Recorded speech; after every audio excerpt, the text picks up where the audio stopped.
Hey, what's up, fam? Welcome to another episode of 49 Faithfullee. We're your hosts, Miriah Lee and Teran Lewis. TL, welcome back.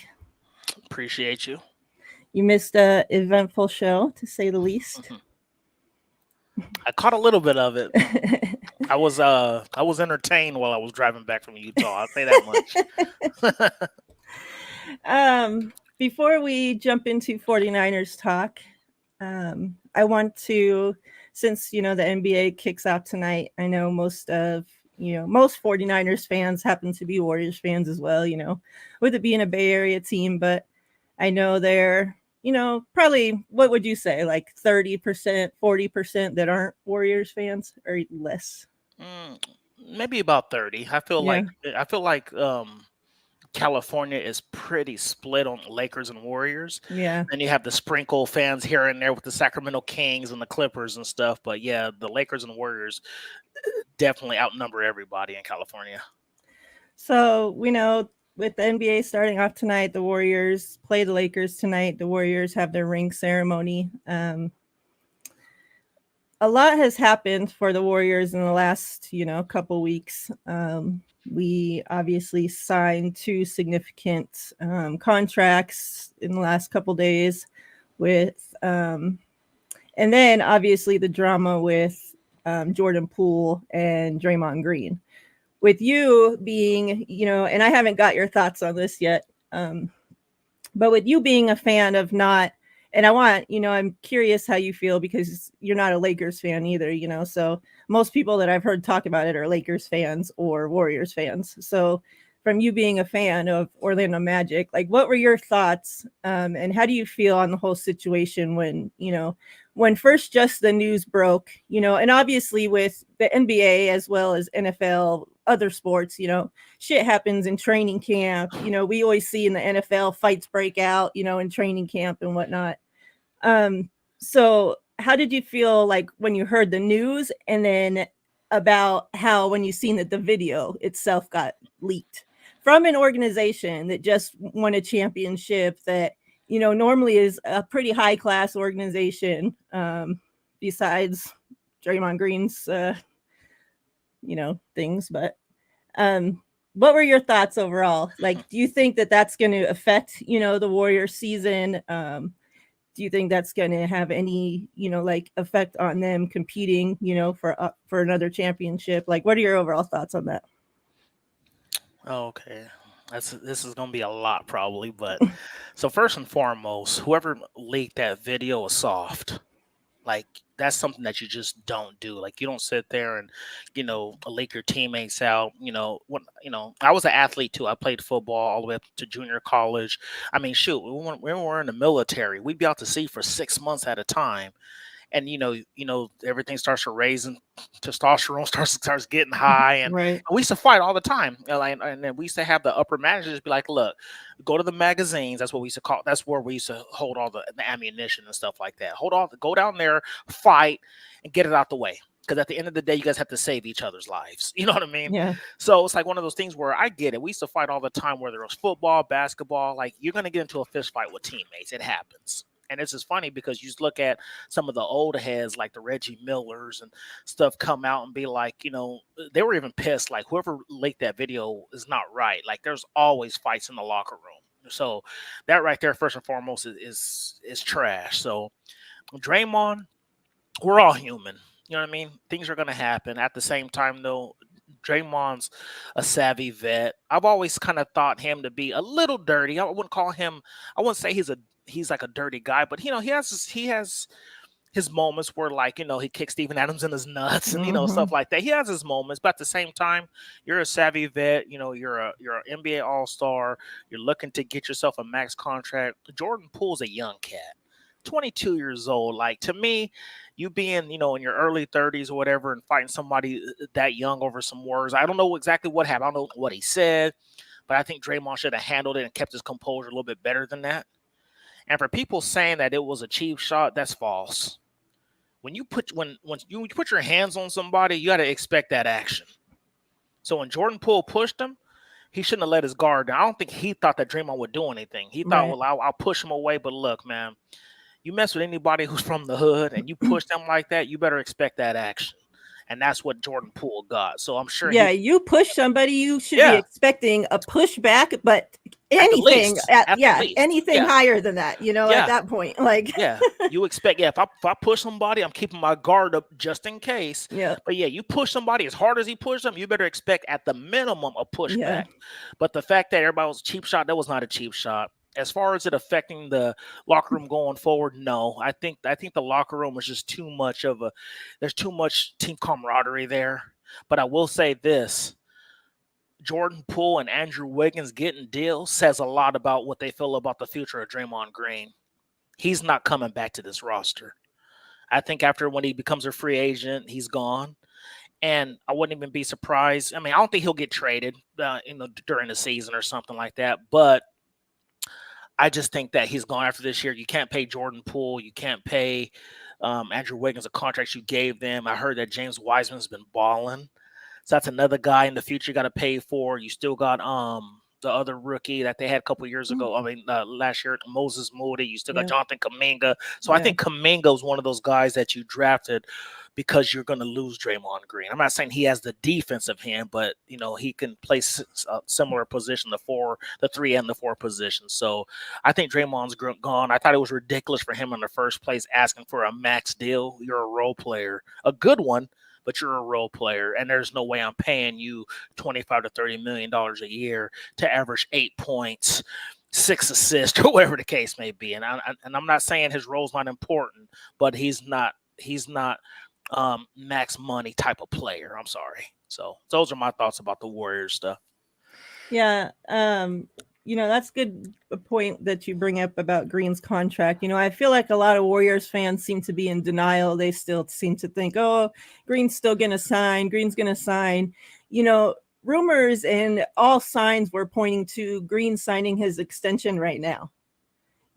And for now, when they asked Green about it after he came back from all, this shit happening and whatever, it was, oh, well, I still have a player option next season, so I'm in no hurry to sign a contract because, I have that option that I can pick up. So, I'm still under contract if I want to be, were his thoughts on it or what he claims, whatever.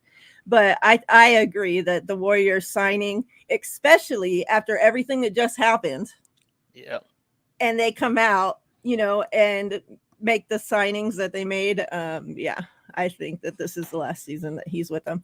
And two, I think that he, and I hate to see it, but I think he ends up on the Lakers.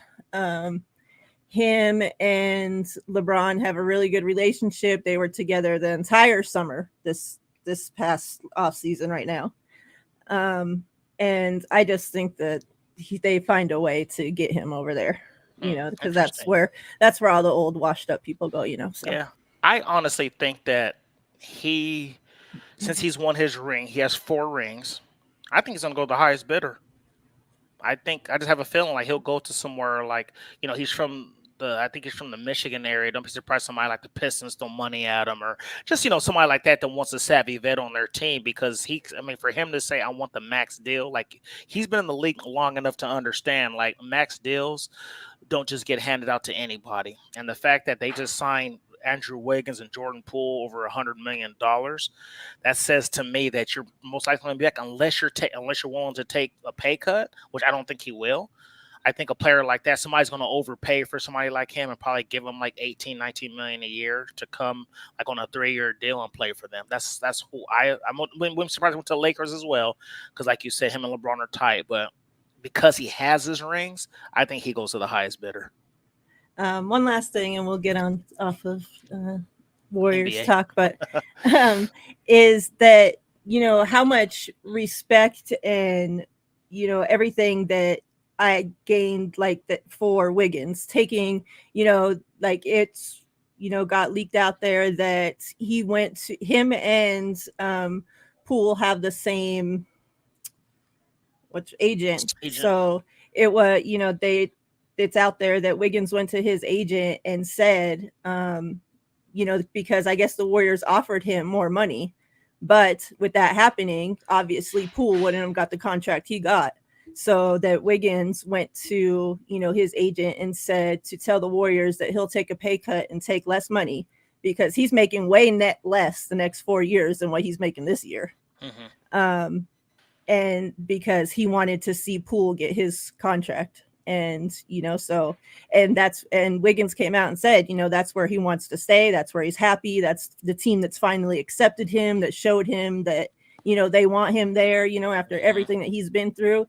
And all on top of that, that where he's happy and is winning at the same time, So, I think that just shows a lot about, even after everything that just happened with Draymond and Poole and all that, these players, they want to be there. They want to play there, and also with how Steph Curry, stepped up and really showed, that he's the leader of that team, regardless of Draymond and Clay and, KD when he was there or whatever, like that's Steph's team. If anybody thought any different, he's came out and showed you now why he's the leader of that team.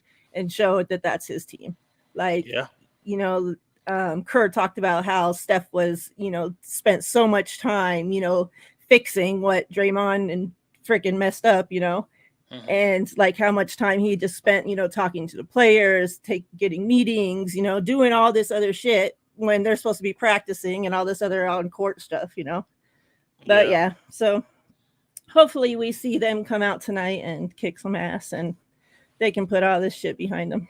Yeah. What's up to everybody in the chat? Swan first in the door. So this funny thing, this shows my blonde part of me right now. So Swan always comes in and puts this wave, right? But I always thought he was putting that because his name's Swan, right? So Swan goes in water.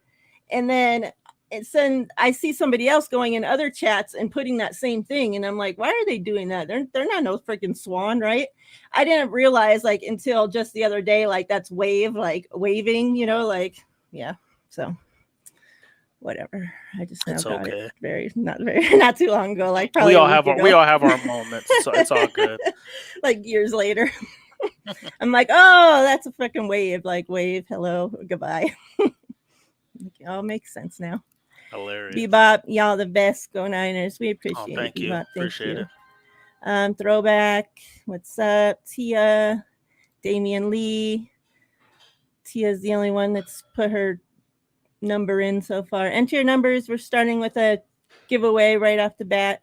Because I know, I went crazy on the instant reaction show and was mean to some people. And I know some people, not because of me, but some people are sad because the 49ers lost and whatever. Feelings are bad and down. So we'll start off with a giveaway right off the bat. Get spirits up. 1 through 100. And then I know not everybody has Twitter and not everybody sees, but me and TL decided that we're going to do a special giveaway every so often for our day one subscribers and our mods. So together for you guys, we'll do, a giveaway every so often, like I said. The first one is going to be a numbered card of Ty Davis Price and Danny Gray. And it's the jersey patch. So it's both of them on one card. It's numbered.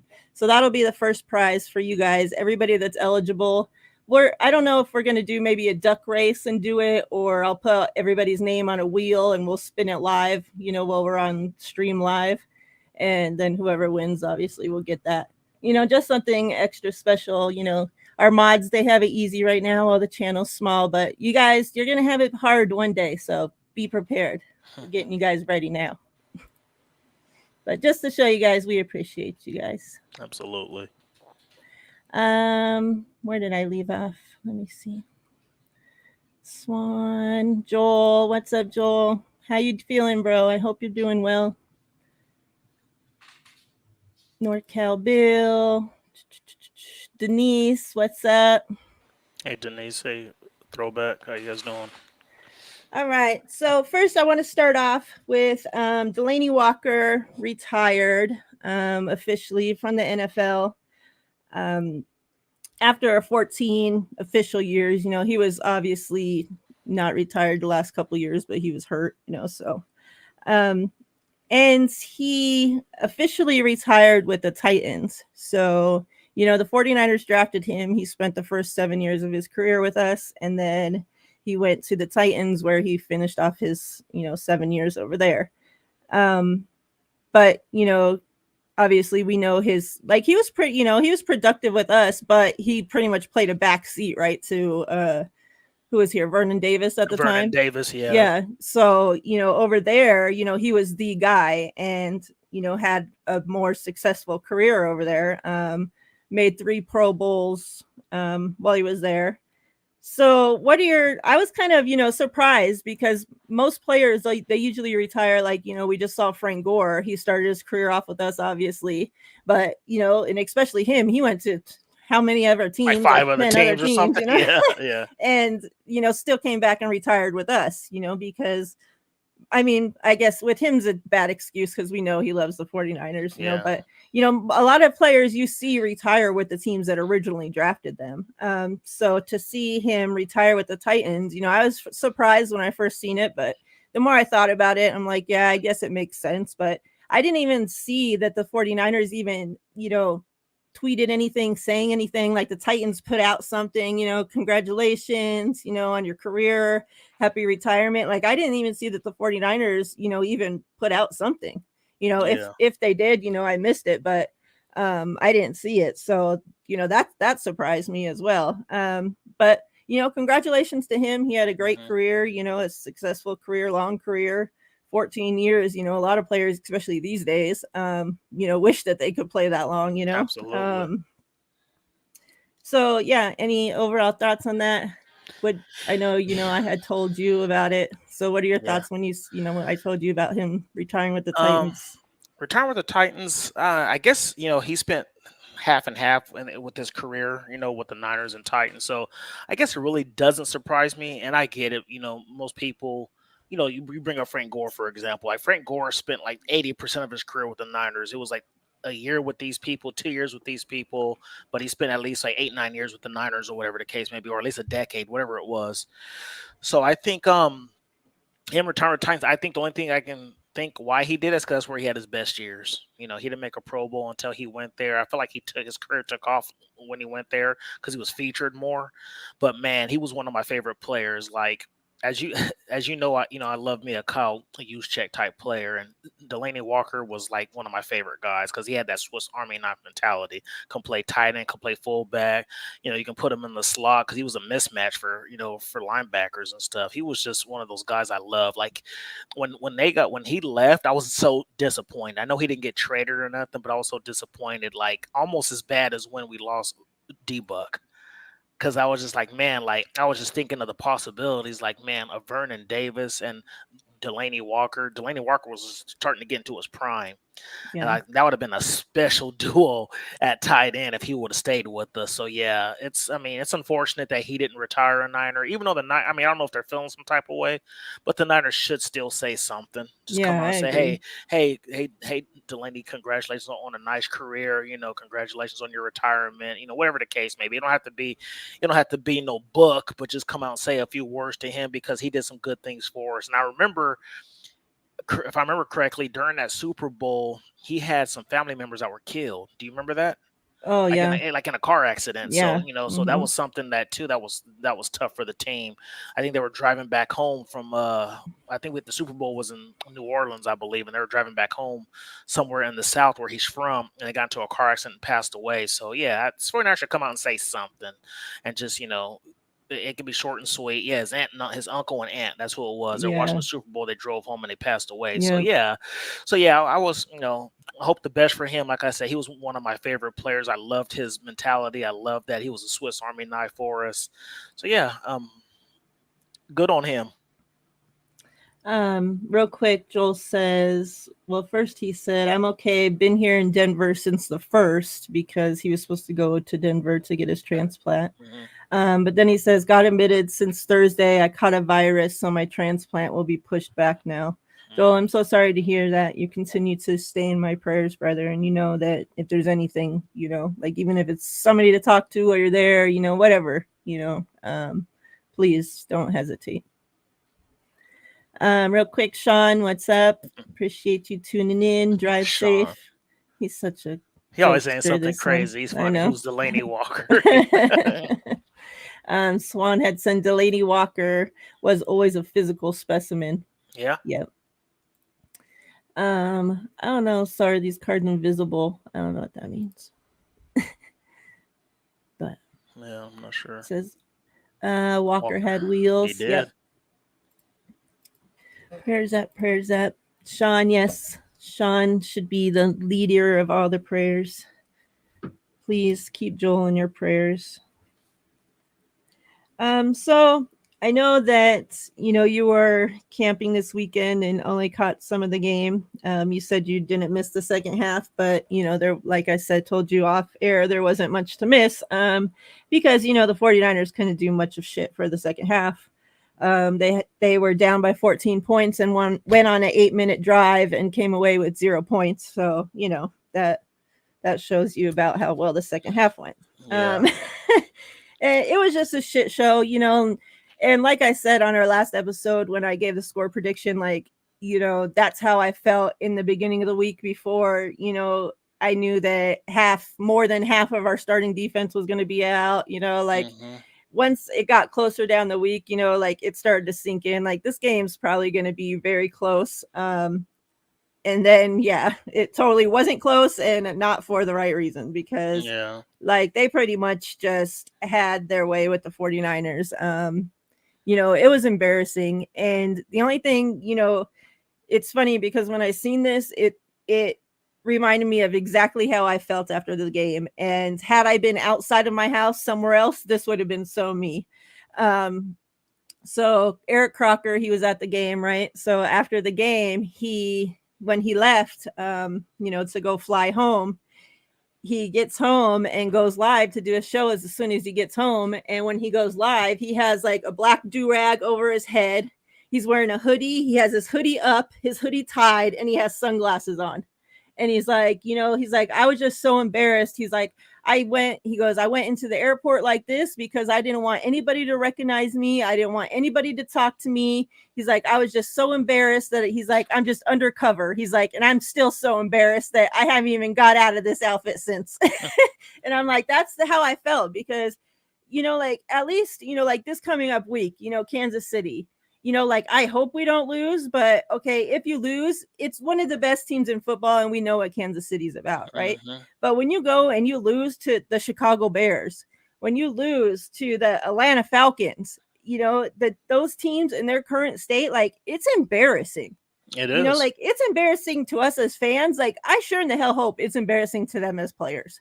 You had half your freaking defense out, your starting defense out, but this team prides themselves on being deep, on having, all this depth, on having all, 15 defensive linemen, whatever the hell, for these reasons. And yet when shit goes bad, when players get hurt, what we talked about this last week. And I had asked you, what's going to happen when this defense isn't elite, when this defense isn't playing top 1, 2, 3 in the league, when this defense needs the offense to be able to put up points because they're not able to stop the opposing team from putting up points. What is going to happen? What is going to happen when we need the offense to be able to carry the defense, to be able to carry the team? When we need Jimmy to be able to make plays, and regardless of what's going on in the game, whether that be wide receivers making drops, whether that be running backs fumbling, whether that be whatever the case may be, penalties, a quarterback that can go above and beyond and make up for all that shit going on. What's going to happen? And we've seen exactly what's going to happen. Yeah. The proof we saw, they showed us exactly what would happen because it was a damn freaking disgrace.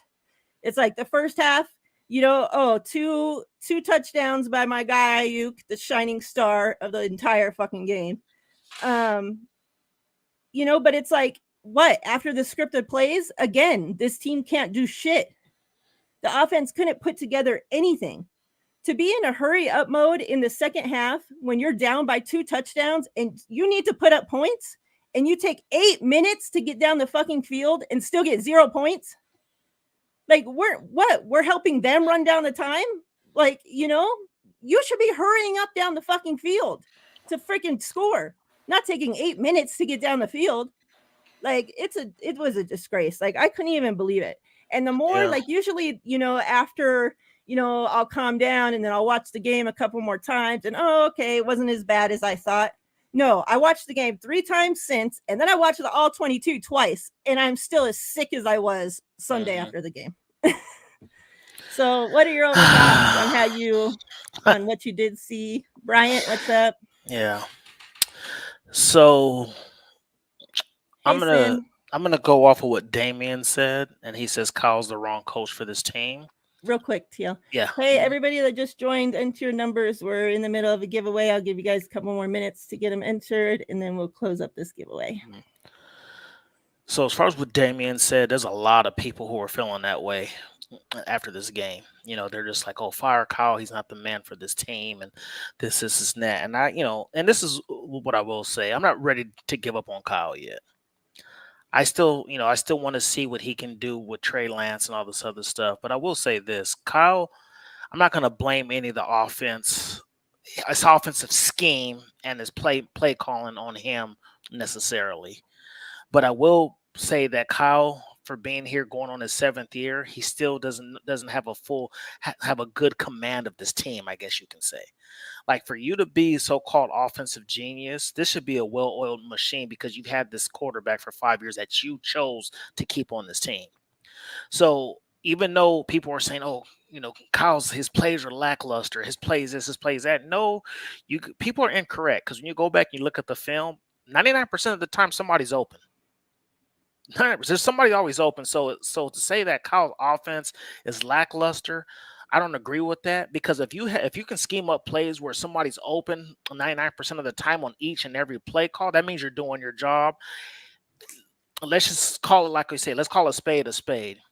I blame Kyle for this offense being lackluster the last 2 years because he decided to stick with this quarterback. When it comes down to it, our offense isn't a well-oiled machine because we have a quarterback that doesn't execute to the fullest. Now, I will say this. I'm not going to sit here and bash Jimmy and all this other stuff because if you're going to call me a hater for wanting to get rid of Jimmy, then you call Kyle and John haters too because they're the ones who traded up for trade to get rid of him. So what I will say, though, is that, it's like – and I know it is what it is. Like, Jimmy's the man on this team right now. We have to ride with him.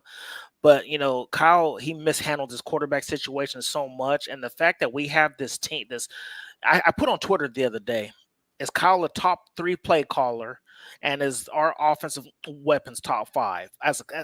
Collectively, we use check, our run game, Kittle, Debo, Ayuk, Juwan Jennings. And 75% of the people say, yeah, we have a top 5 offensive weapons in the league, and we have a top 3 play caller. So if we have a great play caller, great weapons, and we're not executing, it points to one thing that's why we're not executing, and that's the quarterback. I'm sorry. People don't want to hear that, but that's what it comes down to. We've been lackluster, bottom half of the NFL, in points scored and yards per game because of that. So I blame Kyle for this offense only for that reason because he stuck with a quarterback who can't execute his offense to the fullest. However, I think Kyle does need to do a better job with game management, stuff like that. Like somebody was saying that because I didn't watch the second half. A lot of people were saying that, like, he sits there, there's no urgency, to score any points, stuff like that. Like that right there, it can't happen. That's when you need to get in your bag, Kyle, and come up with something that is gonna throw people off their game. You know what I'm saying? So yeah, this defense, I feel sorry for this defense because they're sitting out there busting their tails. I saw something where we've only allowed 89 points all season. That's crazy. Wow. 89 points in 6 games. Like, that's ridiculous. So our offense didn't do their job. Now, however, I'm not blaming this game on Jimmy. I heard that there was a lot of drops. I saw the highlights where Ray McLeod, to me, he should have dove for it. I'm sorry. Like, you're getting paid good money. You have a chance to put your team, in real good scoring position. I heard he stumbled or whatever, but it hit his fingertips. If he dies, he might catch that ball. That Charlie Warner drop is inexcusable. Yeah. Okay. Inexcusable. Let me ask you this though. Yeah. Knowing Jimmy to be who he is, right? We Yeah. know that Jimmy follows Kyle's game plan. Kyle says the ball's to go here. That's where Jimmy's putting it, right? Jimmy said in his presser after the game that the deep shots he took were in the game plan. So you know that you have a quarterback that hardly throws a deep ball. That's not particularly good at throwing the deep ball, right? But, you know, we've been saying, okay, well, you have to still take the chance, you know, throw the deep ball every once in a while, you know, so that the defense can play honest, right? So Kyle puts in Jimmy throwing the deep ball. Now, you have a star wide receiver in Brandon Ayuk. You have a star weapon in Deebo Samuel. You have a star tight end in George Kittle. You have a receiving tight end with the best probably hands on the team in Ross Dwelly. Then you have a number 3 wide receiver in Juwan Jennings. Yet, when Jimmy throws deep, you have his targets. The person that he's throwing the ball be Charlie Warner, the third tight end on our depth chart. That's our blocking tight end. And Ray, the guy that you picked up to be our special teams returner. Now, our speedster that should be getting those balls, you know, if you didn't want to throw it to any of the other 10 people I just named, the person you drafted to do that specific job, you had inactive. Yep.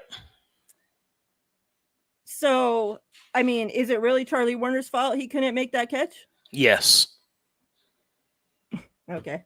You're an NFL tight end. You I'm sorry. So again, Kyle's not going to get no fucking blame for anything for not having that be the plan.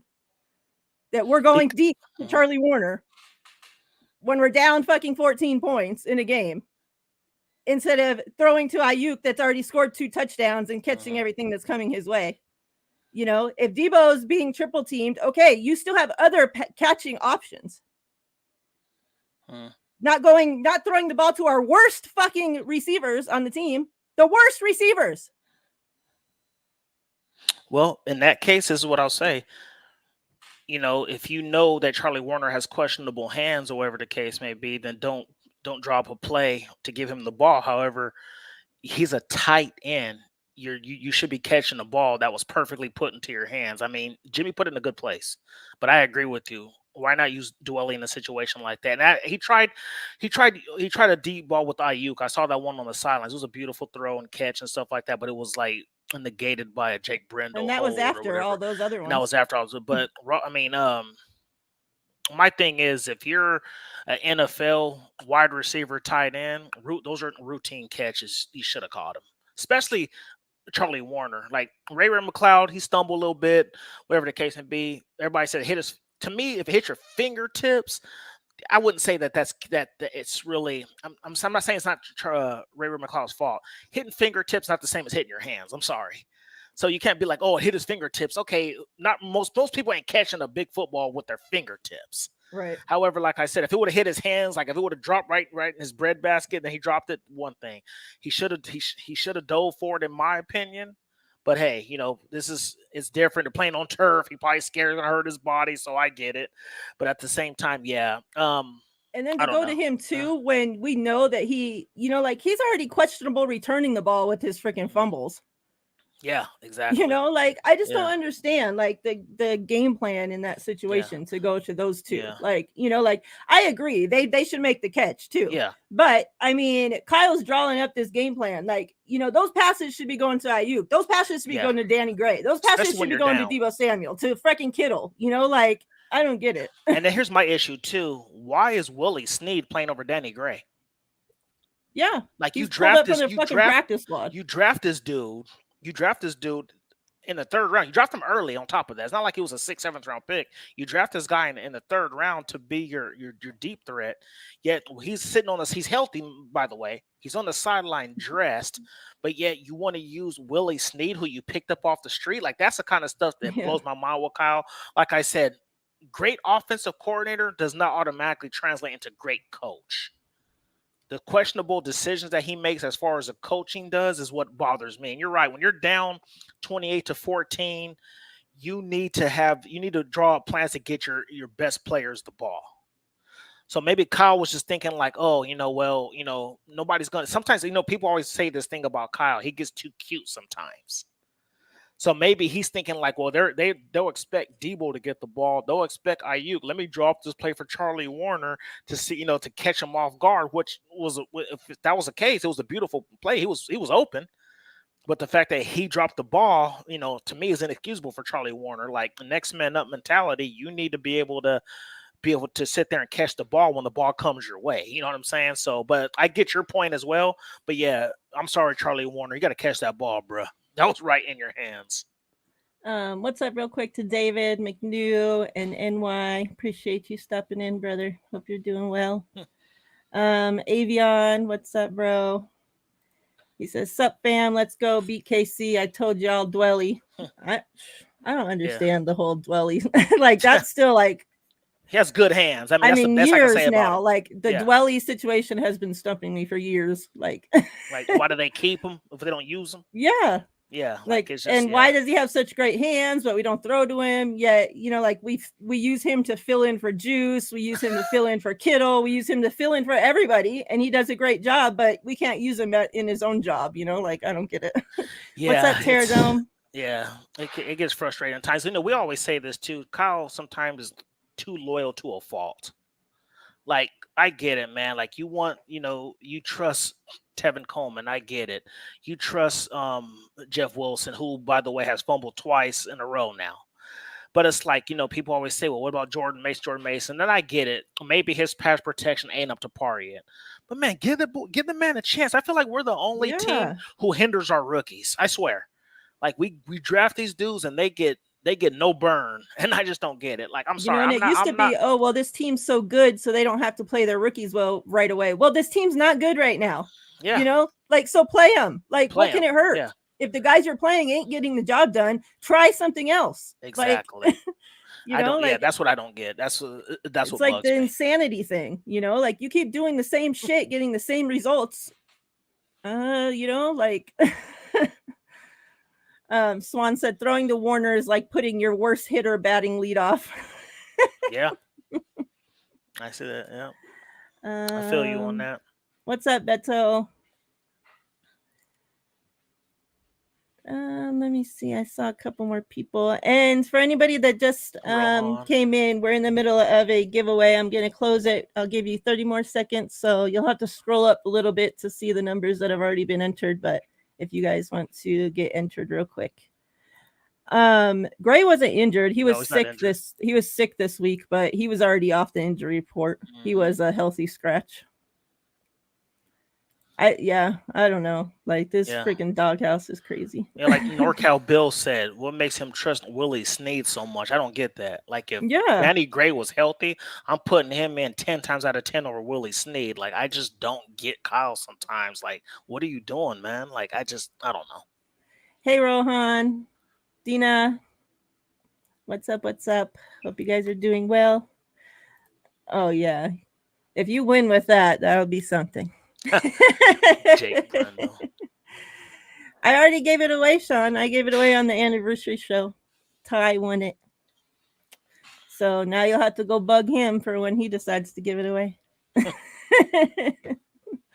Let me ask you this, because this has been going around, obviously, and I agree. I'm not on the, file Kyle train, but, there's some things that definitely need to change. So I've seen, a few content creators talk about this. I've seen, people post, about different things. Do you think, now I know this is never going to happen here because people don't step down from their job and, just stay at the same place, so obviously this would have to happen, at Kyle's next place or whatever, but do you think there's a point when a head coach that is also calling the plays, especially the offensive plays, there becomes a time when, they're overwhelmed, when, they have to do too much. It's like you look at Kyle during a game and this is all you ever see. So, and that's whether the offense is out there, the defense is out there, he's always looking at his paper, right? So it's like, when does he actually have time during a game to be able to coach his players, to be able to, anything, that a head coach would have to do? Normally what a head coach, say, a team that has a head coach that doesn't plays, doesn't do any play calling. They have an offensive coordinator, a defensive coordinator. They both call plays. Now you have the head coach. What is he doing during the game? Because whatever he's doing, Kyle Shanahan's not doing that. Mm-hmm. So, there's no way that he's able to do all of that. So it's like, is he too overwhelmed?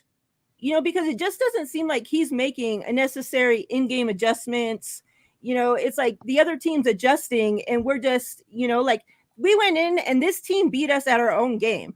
They ran the ball fucking 40 times and threw 16 times. Mm-hmm. We were complete opposite. We threw freaking 41 times and ran the ball 16 times. It's like, so like, I just don't know. Like, when does he have time to make these adjustments? When does he have time to do all this other stuff if he's constantly with his head in his play calls and calling plays? Yeah, you're right. And yelling at Jimmy and, I don't know.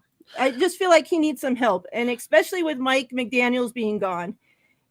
And, and we talked about this on the Overreaction show. It's like, when you have another smart person to be able to constantly bounce ideas off of and take an idea and make it grow and grow and grow and grow and grow between the two of you, and then suddenly that's cut in half. And now you have to do all that on your own after having this person with you your entire career. Entire career.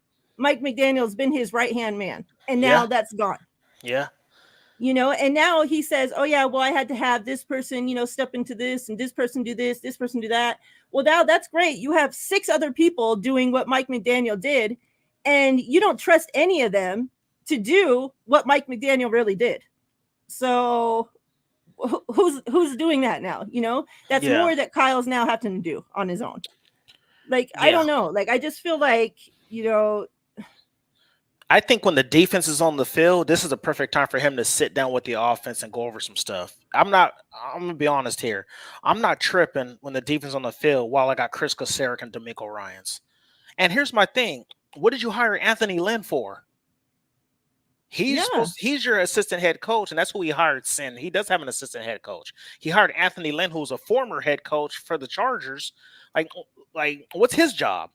He needs to take a break sometimes when he say, hey, you know what? I'm going to sit down with the offense real quick. I need you to keep your eye on the game, and you let me know, who got beat or, whatever the case may be. Like, I'm sure they have coaches, like those quality control coaches that probably sit on the sideline and say, hey, we saw, Mike McGlinchey get beat 6 times yesterday. We saw, you know what I'm saying? You know what I'm saying? Like, you have these players, so when they go over film, they say, hey, look, you got beat by this defensive end 6 times. This is what you need to work on.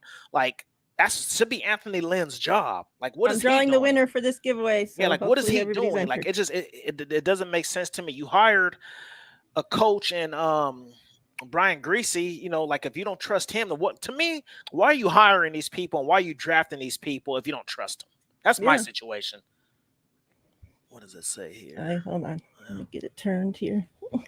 Man. I still can't see it. Does it say 15? Yeah. Okay. Dang, right. It's bright, yeah. So yeah, I don't know what's going on, but I agree. I don't think Kyle's gonna ever, give 15. The play calling to somebody else. I doubt that's ever gonna happen. However, and I'm okay with that if that's what he's gonna focus on. But when the defense is on the field and everybody else doing their job, I would not even worry about it with Chris Kosarek and DeMeco Ryans. So he needs to just give himself a break. He keeps his head on, like you said, in front of the playbooks in front of his face the whole entire game. Like, when are you taking a breather, man? So it's just crazy. Yeah, I don't know what's going to happen. I feel like we're having the same conversation that we had last year at the same time. Like, the Niners were terrible. The offense ain't clicking and this and that. But it's like, man, it's like you never, for somebody who's been, the thing that worries me the most is that you've been here for going on 7 years. This is going to be your seventh season, and yet your offense still is not well oiled. That's my issue. Yeah. For being such a offensive genius, your offense should be. I mean, you got people, and I'm not trying to. And I know they have better quarterbacks, but still, you got the Bills, you got the Chiefs. I mean, you can even put the Vikings up there. The Vikings even have a better offense than we do. You know what I mean? Joel, this is what you win. Congrats, Brandon Ayuk, since he was the star of the game. He missed it only by one to get that Hufanga auto that's still up for grabs. So I don't know. It's just I don't know what's happening here. Like I said, I feel like week 6, week 7 last year we were having the same kind of conversations when we were after that Colts game, and we're just like, well, what are we gonna do? This and that. I mean, are you gonna do the same thing as you did last year? Because I think these teams have figured out, when Debo gets the ball in that backfield, he's getting it. So I don't think you can really do that anymore. I just think Kyle just needs to spread the ball around more. He needs to use the people he actually drafted and start trusting these guys. Like I said minutes ago, it's like I feel like we're the only team who doesn't play their rookies because Kyle's too loyal to a fault sometimes. I'm always watching other games because I have the Sunday ticket, and I'm looking at this and I'm looking at, this rookie wide receiver, this rookie linebacker, this rookie corner. Like everybody always is never us. Like we never take the chance of just saying, you know what, let's just put a Samuel Womack out there. Let's, what I'm saying? I don't know. It bugs me, but like I said, I'm not up here saying that I want Kyle fired because I don't. But at the same time, like he needs to get it together as far as like trusting his players, trusting his coaching staff. Like I said, Anthony Lynn was hired to be his right-hand man, assistant head coach, and you barely hear the man's name. You know what I'm saying? So I don't know. Ty brings up a good point because, I mean, we've seen, this offense start with, Kyle and whatever. And then as, parts of his coaching tree branch off and whatnot, now this offense, has spread around to half the league almost, and we've heard about, like other teams talk about it and, talk, now it's easier to go against them because our own offense now is the same scheme and everything, So maybe he has a point here. Maybe teams have just caught up, like the Kyle's offense, yeah. And especially, since you want to keep staying in this running offense, at least with the Rams, with Green Bay, they air the ball out way more than what Kyle's, does. Kyle still wants to run the ball. These teams don't run the ball first. Kyle's a run the ball pound. He'd rather rush 40 times like Atlanta Falcons did. If he could just throw 16 times a game, he would be happy. Yeah. I feel like the Rams, they throw a lot more. Like their run game is crazy weak, and they have some weird shit going on at the running backs right now anyway. Well, yeah. But, but still, for the most part, it all stems from, the same scheme. So, I mean, maybe that's the thing. These defenses now are used to, even if their offense doesn't use that scheme, chances are they play against this offensive scheme, 3, 4, 5 times a freaking season, so how long does it take for other teams to figure it out? It's like, especially when, you can't grow this offense because you are stuck with a quarterback that is, is just like stuck at this level. It's like, I can agree with Ty on, to a fault, but Miami's offense was clicking until Tua got hurt, though. Yeah. Because that offense was, like I said, I want to say like a well-oiled machine. So until Tua got hurt, that offense wasn't an issue. And can we really say it's the system when you look at the film and there's somebody open, sometimes 2 people open every single play? You know what I'm saying? So I can see if like everybody was covered, nobody's getting open. But when you look at the film and people are open 99% of the time, I can't really blame it all on the system. But I get what Ty's saying as well, because you had the old school play callers who were like dynamite in the first couple of years, like North Turner. Turner's offense was amazing, and then people start catching up with it. You had Mike Martz for the Rams. He had the greatest show on turf where nobody could stop that offense. It was get a quarterback who can throw deep and get all track stars at wide receiver.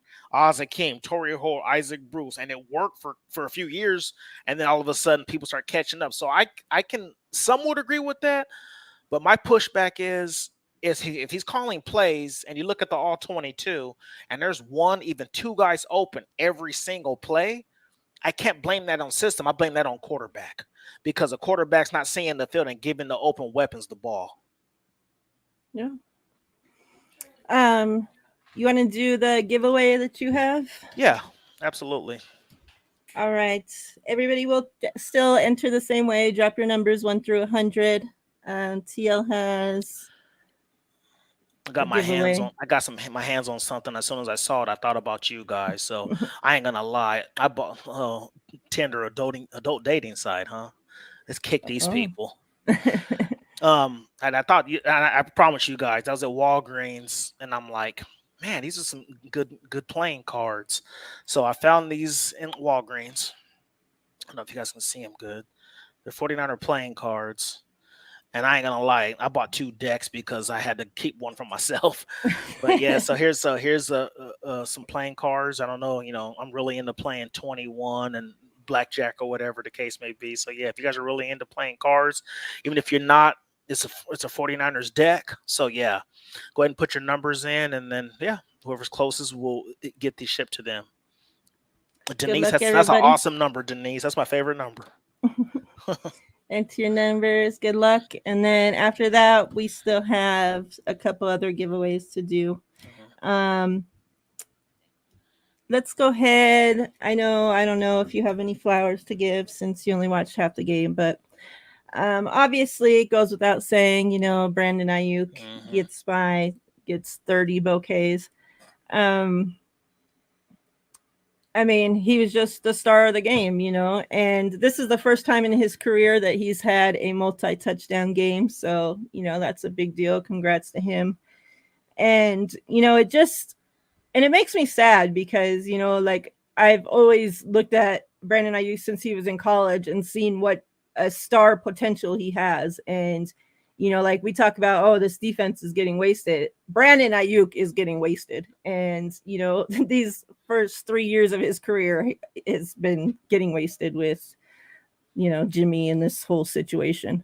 And it sucked because we were so excited to see what he was going to have this season, with Trey. And obviously, that got pushed on the burner. But, we talked about going into this game who we thought, would have the best game and who would get our flowers. And we both said Brandon Ayuk. And we did, yeah.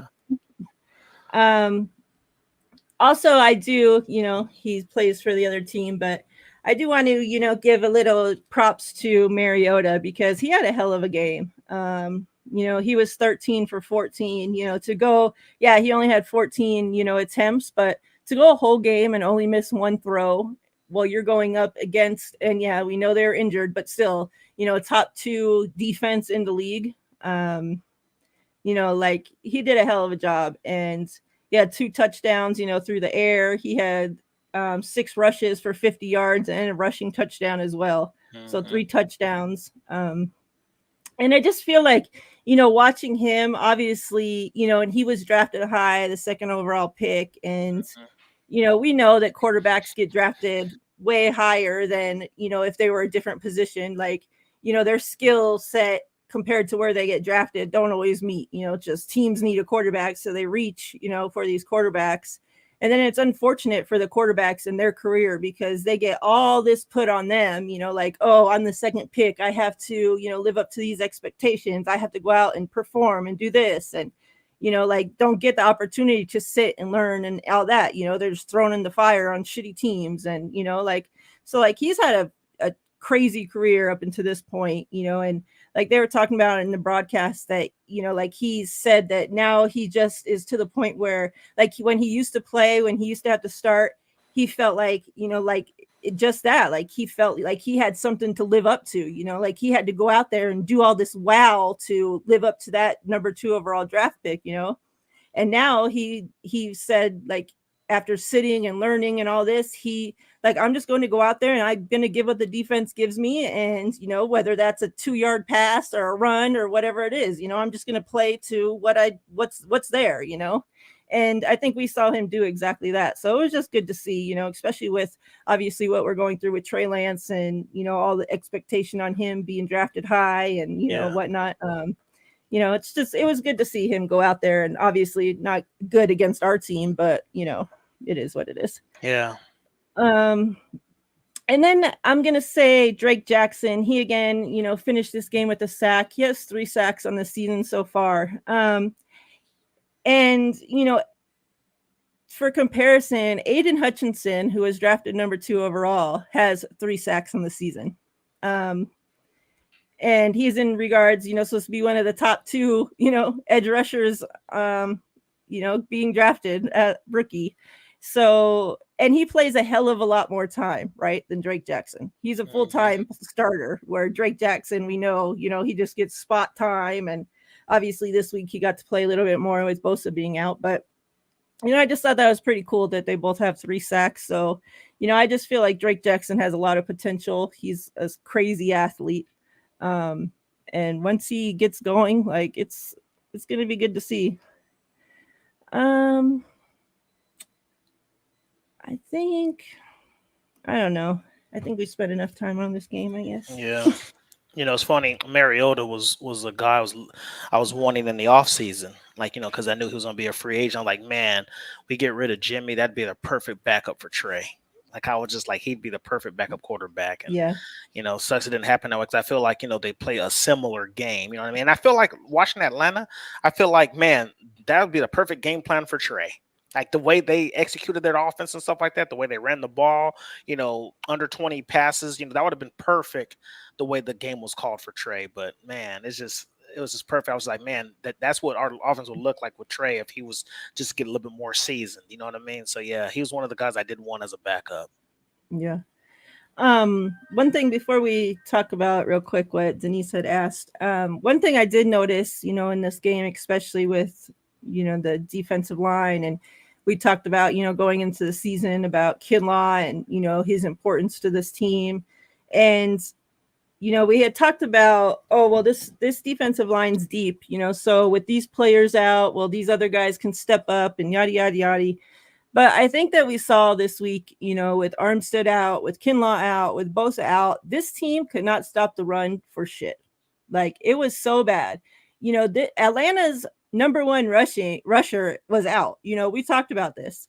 So they had, these young guys, these backup guys, and they still went out there and rushed all over the 49ers like they were, top 5 running backs. Like, that's why I felt so embarrassed. Like, this defense could not stop the run for shit.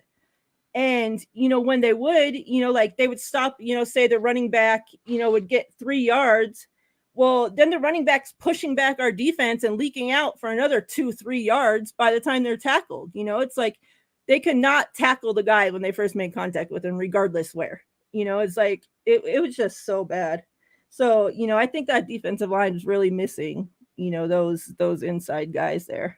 And as we move into Kansas City,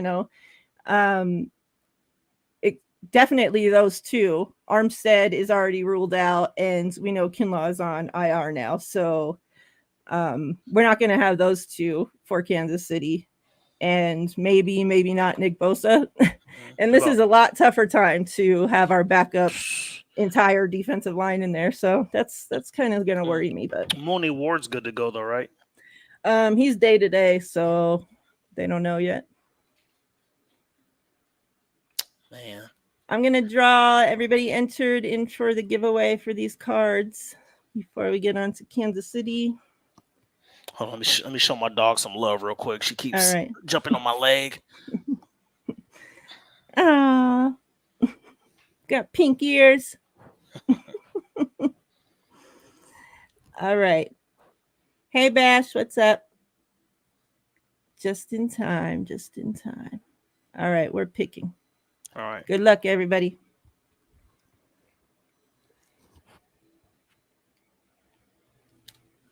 Damn, this thing.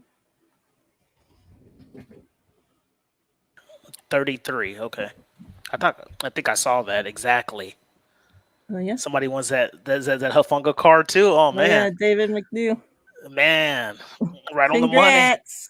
Congrats. You get the Hufanga autographed Hufanga card. And you get the 49er deck of cards. Yay! Congrats, David. Congrats, man. Congrats. So now I'll put in another replacement for this Hufanga card so that we have something else again to try for extra.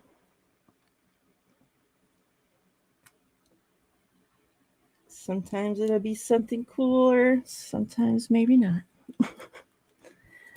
There's not too much things that are as cool as Hufanga right now.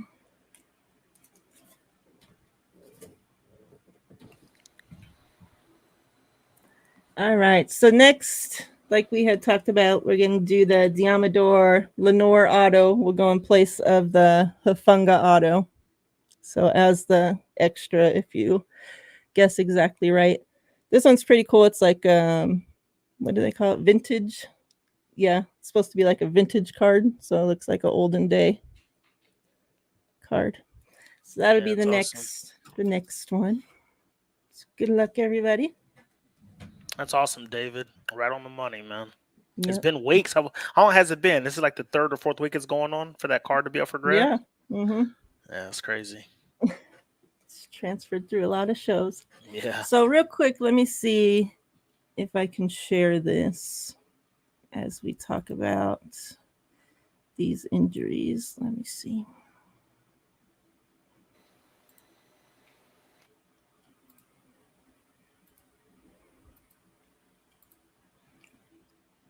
All right, so can you see this? Me? Yeah, anybody? Everybody? I can't see anything, no. You can't see it? Mm-mm. The hell? Let me see. Now I can. Let me move our thing. So this was, put out obviously right after the game. So there's still some more to add to it because now Hufanga is in concussion protocol.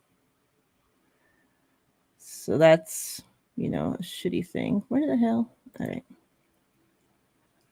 All right. So these are the 49ers injuries after this was, put out after the win the game. So as we know, quarterback Trey Lance is out. So our starting running back, starting quarterback, tight end, 2 tight ends are out. Our left tackle, starting left tackle, our right tackle got hurt during the game. And then as we know, the defense, going into the game, Nick Bosa was out. Ebukam got hurt like 15 times during the game. He would go out, get tended to, and then you would see him back in, 5 plays later. Probably, seriously, no joke, like 5 or 6 times he went out with different things. So they have, and we know that he was dealing with that tendonitis going into the game from playing on the turf prior, right? Mm-hmm. And then we know Jordan Willis is out for the season. Kinlaw, as I said earlier, was placed on IR. Armstead's out. They said he's most likely not playing this week either. We know Hurst, is out for the season. Aziz, he's on the IR. Flanagan fouls. He got hurt in the game, and his status is still up in the air. And I think they said that he was day to day. There's tons of people are now day to day. We know that Mosley obviously is hurt. Charvarius Ward, that's what really hurt during the game. We're already down, one of our corners, down all these people, and it's like, what's the most worst thing that could happen? Our starting cornerback go down, and that's what happens. So like we said, he's now day to day with a groin injury. Jason Brett's still, not back, and he's still not looking too great to me. And then Jimmy Ward, Shanahan did say this week that he's healing well, that he will be able to play with the club on his hand. Shanahan said he hadn't talked to Jimmy yet personally at that time, but, he does have a chance to play this week, but it's more than likely, next week. But he said, the healing's going well. So like he said, there is a chance that he could play this week. But yeah, the list of injuries is just ridiculous. And now Huff went out of the game. He went into the tent to get checked for a concussion. he passed the concussion check at that time. Shanahan said after the game he was checked again for a concussion. He passed at that time as well. But the next morning when he came in, he had symptoms and was put into the concussion protocol at that time.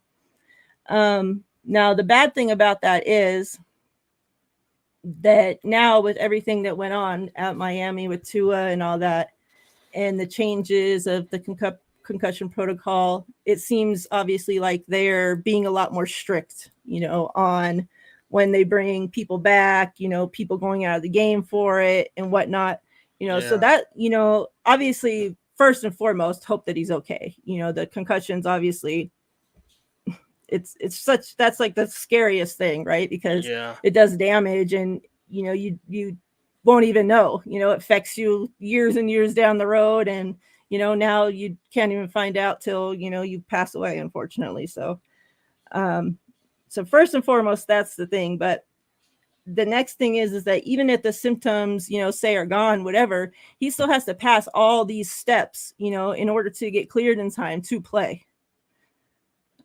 So we could be without him as well when we're already down all these people. It's like the only starters that we had were Fred Warner and Dre Greenlaw and Hufanga at the time. So now just those two. That's crazy. It's crazy. Yeah. I don't know. And now it's like, and Shanahan said after the game that Bosa, could be back, but it's like, if he's we always talk about this. Like, it's like, are we going to rush him back? If he's not 100%, if he's not 90%, 80%.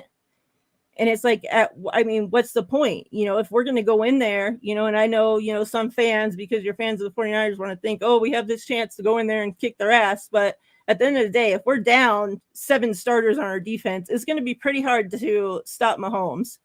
And it's going to be pretty hard for this offense that we just saw couldn't keep up with the Atlanta Falcons to be able to keep up with Mahomes and put points on the board. Like, so it's like, when is it okay, Bosa plays, or is it a risk to play him and not worth it? It's just like, I don't know, with all these injuries, it's just crazy. Like, I don't understand why this team is just freaking hurt all the time.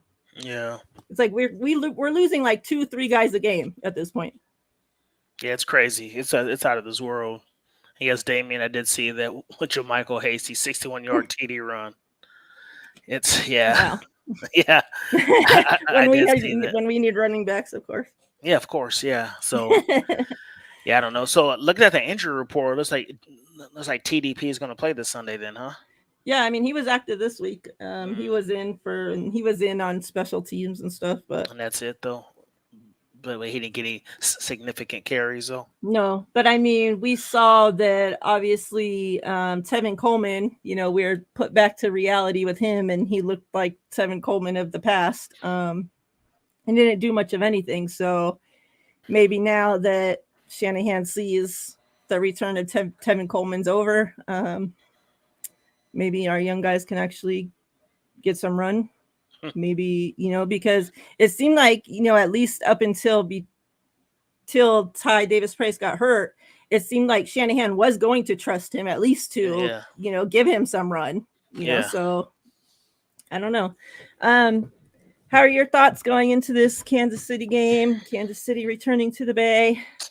Do you think that we stand a chance? How are you feeling? Well, I can look at it 2 ways. It's like, it's going to be tough to me to see Kansas City losing 2 games in a row because they just lost to Buffalo at home. However, we're coming off a loss, an embarrassing loss at that, and then we're going home. So it could be one of those things where it's like, anything can happen. I know we're down a lot of starters and stuff, and I don't know. Looking at this Atlanta game, I thought it was kind of like a trap game. I was just like, I don't know. Like I picked the Niners to win, but I didn't have a good feeling about it, even though we did stay on the East Coast and stuff like that. But I think we're going to be okay. I honestly think, surprisingly, that we're going to win this game. I just have a feeling we're going to win. I just feel like something's going to happen. I think Ayuk, man, Ayuk, I'm going to say this. I'm not saying he's him. I'm just saying he reminds me of him. He's not the biggest guy, not the fastest guy, but his route running is filthy. He cooks top corners week in and week out. You see him cook AJ Terrell. You see him just cooking these dudes. Like, you know what I mean? It's like he's embarrassing these corners. Jalen Ramsey, whoever the case may be. He kind of reminds me of Devontae Adams a little bit, just because of the way he runs his routes and the way he just looks on the field. So I don't know. I feel like he's found his groove, and I think we're gonna see a lot more. I'm not gonna say 2 touchdowns every game. I think he's looking like he's starting to be the main target because he's like I said, he's open 99% of the time. Yeah. So I think as long as Jimmy keeps looking his way, that I can see him getting 6, 7 catches every single game. And I think that there's I don't think any of their corners can hang with our wide receivers. We just need to get them the ball. You know what I mean? So I think Kyle gets a little bit creative this week. I think we win. You want me to give a score prediction? Sure. I'm going to give a score prediction of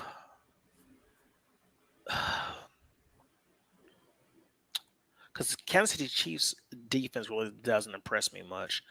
If you guys want to go ahead and drop your score predictions too. I'm going to say 26-21 Niners.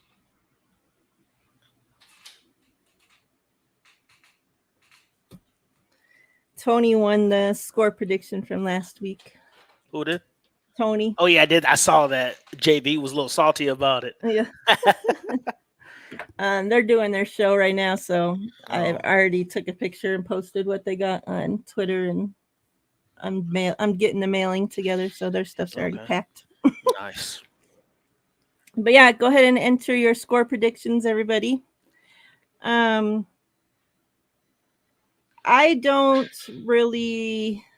not too scared of Kansas City defense either, but like I said, I just don't think that our offense, we've seen already through 6 weeks that the offense continues to not be able to put points on the board, and we've not playing anybody good yet. So, I mean, it doesn't really matter if we're playing against a good defense or not, because we can't put up points regardless.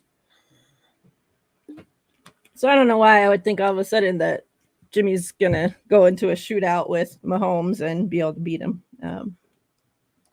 That just doesn't seem like a reality to me. So I'm going 26-21. No, not 20. That's you. I'm going 31-20 Kansas City. 31-20. Okay. I was like, you picking me except for opposite, or I thought you were going to go 27-1 Chiefs. Okay. All right. Beto 34-17. Chiefs.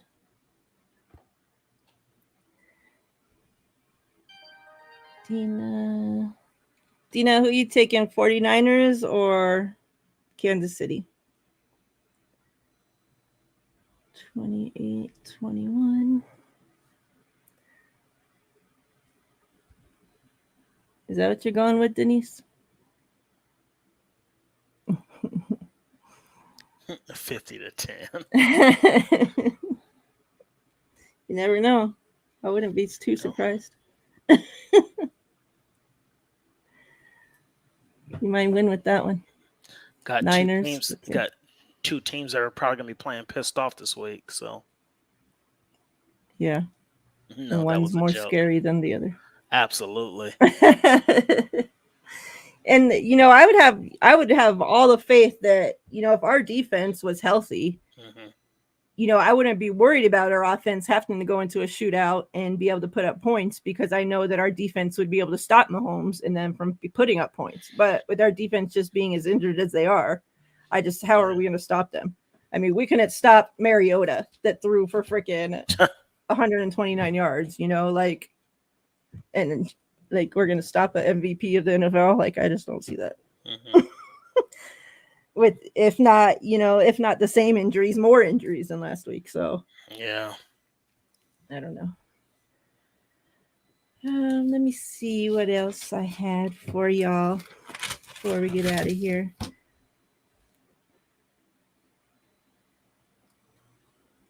You guys, I know there's not too many score predictions, but if anybody else wants to enter their score predictions, go ahead and do so. But go ahead and enter your numbers, and we'll go ahead and do a giveaway before we get out of here.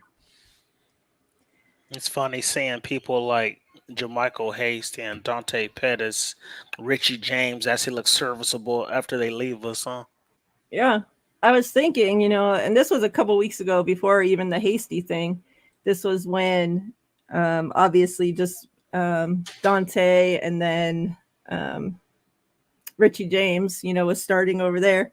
And I was thinking, like, these guys that we couldn't stand, that we, were bums and we couldn't wait to get rid of, and the cast offs, and, like, we got these players now better than them. And it's like they're starters now, and it's not even like, oh, well, they're just on one shitty team. Like, they're all on different teams and starters, know? So it's like, it's just crazy. And what's funny about it is, like, there's really no injuries on that team. Like, as far as the Giants go, you got James getting a lot of playing time, yet you're not hearing nothing from Kenny Golladay.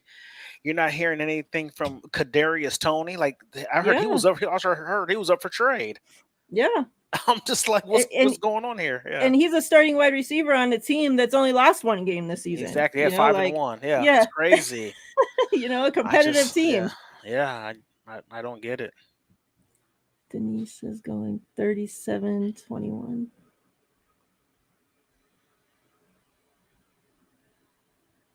Close to mine. She thinks it's going to be more of a spanking than I do.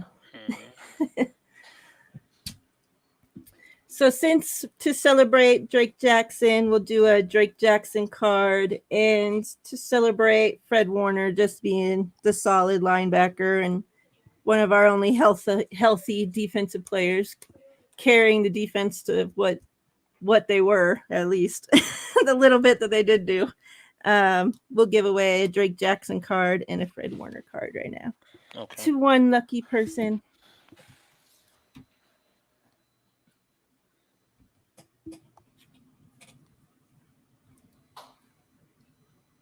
I did. Let me see.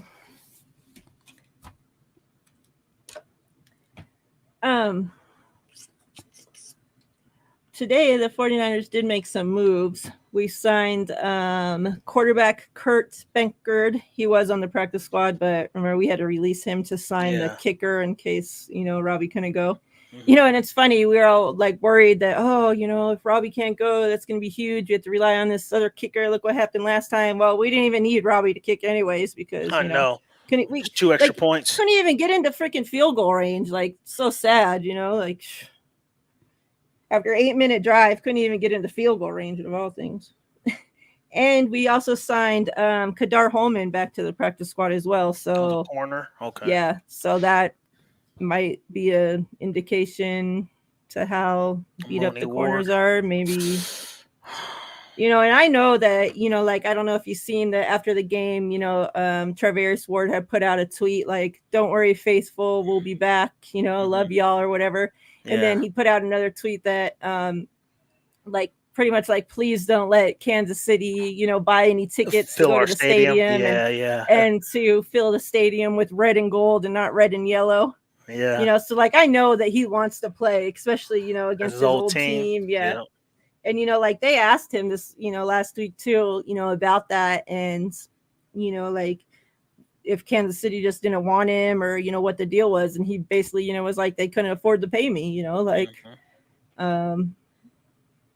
and it didn't make it seem like he had any hard feelings, he just, like knew that, like I played too good. They couldn't afford me, obviously with as much as they're paying Mahomes and all that. Yeah. And so then for him to like, but I was wondering like during the interview, like how he really felt, and it's always, something like always some players will say, oh, it doesn't mean anything, playing their old team. And some will say something, but that means something, for like, sure. Especially it's a team you started off your career with. And, the only other team that you've ever played with, like stuff like that, like those games got to mean something. So, yeah. Like I really hope that he can play, just for that reason. Because how happy he would be like to be able to intercept Mahomes, like he would that love would be that. awesome for him. Yeah. So to make those moves on the practice squad, we released obviously kicker Sam Sloman. We don't need him anymore. Robbie's back. And they also released linebacker Buddy Johnson as well to make room. So those moves were made today. Yeah. Before we get out of here, one thing I did, that's not really anything to do with this game, but something that I've heard in spaces, over the past little while, and I hear people talk about this or whatnot. And then, Grant and his dad as well just spoke about this. And, they specifically, his dad brought up specifically about KNBR and what is it, 97.5 or whatever the station is out there in the Bay. And as well as the NBC Bay Area post game. And they were talking about how, I guess his dad was out and was listening to KNBR, and he said that he noticed how all of a sudden they're just very, pro team, like everything was so, oh, this team's so great, so wonderful, nothing bad about the team whatsoever, and he said that, obviously they weren't, trashing the team before, but, that they would say, things regardless, whether it was good, bad, they weren't partial one way or the other. But he said that he could really tell that now they're saying just all good things about the team. And, this has been talked about how other 49ers podcasters, I won't mention any names, but people have brought up how they think, the team's reaching out to, some of us, content creators and saying, you need to say this or, like pushing something one way or another, and we've also talked in the past how some people, it could not even be the team reaching out to them. However, they may see themselves working with the team in the future or working with another team or, regardless, like working, somehow working with ties into the team or players or want to get, interviews with players in the future. So they don't want to say anything bad or say anything negative or say anything anti 49ers that's going to turn away, any future jobs or job opportunities or whatever. Whatever, and opportunities, period, whatever it may be. And so Grant had said specifically that he knows the 49ers do have a person that reaches out to KNBR and to NBC Bay Area, and this specific person as well has to sign off if anybody wants to get a job with the team or anything. Oh, wow. Yeah. So say the team had a specific media job, like we know that the other girl that used to do it, she went into baseball, so they hired this new girl, so say, Grant had applied for that job, whoever this person would have to sign off on allowing Grant to even apply to even, be up for consideration for the job. To get a job interview or whatever. So that would never happen, of course. Yeah. And he was saying, yeah, this same person that has to sign off on all that is the same person making these phone calls to these people, telling them, that you need to, say positive things and you can't be saying this. And if they do start saying, getting too negative about something, they call them right up and it's like, hey, you need to change your tone and, blah, blah, blah, because they're working so close hand in hand. And I just seen like, I just, thought it was funny because, I've been seeing this a lot on Twitter lately, that there's this specific content creators that I know get it a lot. And I know for a fact, that one of these people do not receive any phone calls from the team or anything like that. But it's just funny because, and whether this person is, pro team because they do see themselves, working with the team in the future or not, I don't know. But I do know for a fact the team has never called them and said anything.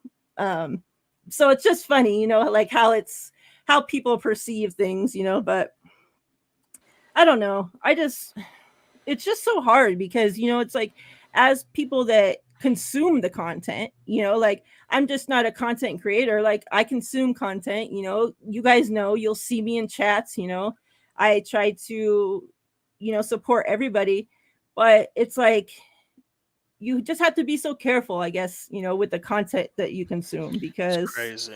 it's like you can't even trust now. Like I want to listen to people that I know are telling me, shit, how they feel, that are being real with me. Like I don't care that we have to agree on everything. Like I don't want to agree Exactly. with everybody. I just want you to tell me how you really feel about shit, not just say everything sunshine and roses just because you think you're going to have a job opportunity, or because the team called and told you to say something, like I don't know. It's just Yeah, crazy. that's that's crazy. I'm gonna say this. I'm never gonna knock anybody wanting to live up, and do their dream job or whatever the case may be. Like me, like I wouldn't want to be a coach, something like that. I would be want to be like a more behind the scenes type person. Like let me be a scout or something like that for like the linebackers or the safeties or something like that. But here's my thing: as much as I would love to have a job like that with any NFL organization, I don't care who it is, but for the love of money is the root of all evil. Yeah. And I am never going to change who I am and be fake and not be real with anybody just because I'm gonna get a job I want. Like that, I have too much pride, too much dignity to not be who I am just because I want to collect a check from a certain job or organization or whatever the case may be. Like I'm gonna be who I am regardless. You either like me or you don't. Like take it or leave it. So it's just sad that people would sit there and go against their morals or against their beliefs or whatever the case may be because they want this dream job or whatever the case may be. Like at the end of the day, you're a man, you're a woman, or whoever you want to call yourself, but at the same time it's like be who you are first, and then everything else will line up. Yeah, because I mean, like, what happens further down the road if you get that job and then lose a job, or you decide to do something else and, that job is not something you want to do anymore, or whatever. Now you have all this stuff out there that you said that you don't even stand behind, like, Exactly. that's what I don't get. Like, you're putting all this shit out there, like tweets and videos and whatever content you do, stories, whatever it is. And it's not even something like you're putting your name on something you don't even stand behind. Yeah, Like you're right. Well, that's here's my weird. thing It's too. crazy. Like, I just sat up here tonight, for instance. I sat up here tonight and said that, I blame the offense, not the scheme, but the way that it's not clicking on Kyle. I believe, him playing musical chairs with quarterbacks, not committing to Trey, is the reason why this offense is not where it needs to be with all of our weapons and him being an offensive mind. And all of a sudden, I get this job with the Niners as a scout, and now I'm coming on here like, oh no, Kyle's not at fault. Yeah. Kyle's not at this. Like you wouldn't, people in here wouldn't respect me. They'd be like, "Well, Teran just said a month ago that he blamed the offense not clicking on Kyle because because the musical chairs at quarterback's not committing to trade, and all of a sudden he's changed his mind because he has a job with them." Like, no, I'm not. I would never do that. I'm a man first. I have my respect. I have my dignity. Ain't no way I'm letting a check change my mind. Like that's right there is just like have some self respect. Yeah. Yeah, I just thought it was funny how, like people are assuming that, like just people from Twitter and like just content creators on our level and whatever, that, people from the outside are assuming that we get these calls and all this happens. And, like they just talked about it. I think it was today or yesterday. Today, I think this morning. And, pretty much confirmed that, yeah, people are getting those calls, like on a different level. And, I know that some content creators too, like ones that have gone to training camp, and whatever, like they've been called and told, hey, you need to take that video down. You can't release that information, about, schemes that they're practicing, different stuff that they're doing, like they're not allowed to release that stuff. But, like as far as I know, people that I personally know, they've never received calls that it's like, oh, you need to say this, or you need to, push this, or, whatnot. But obviously those calls are being made. So it's Yeah, pretty crazy. yeah, that's a trip. All right, let's do this final giveaway. We appreciate you guys sticking through with us, hanging out. Shoot, when does it start? Oh, hold on, here we go. I think I found where it starts at. What's up, Ryan? Starts at Dina with the number 24. I mean, sorry, 74. 2. So 2. Let me see here. Bryant Cope has 3. Let me see if I see anything else. Bryant been lucky. Yep, he's definitely the closest. All right, Bryant, congrats.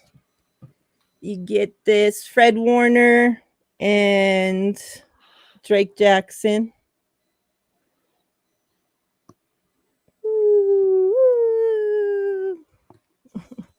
Hey, Bryant, I messaged you on Twitter. I need your address. I had already was getting your envelope ready, so now I'll just add these to it as well. But I need your address so I can send it out to you. So when you get a chance, please. Congrats, everybody. We appreciate you. Warriors ceremony starting now. So we know everybody wants to enjoy that, those that are Warriors fans. But yeah, we appreciate you.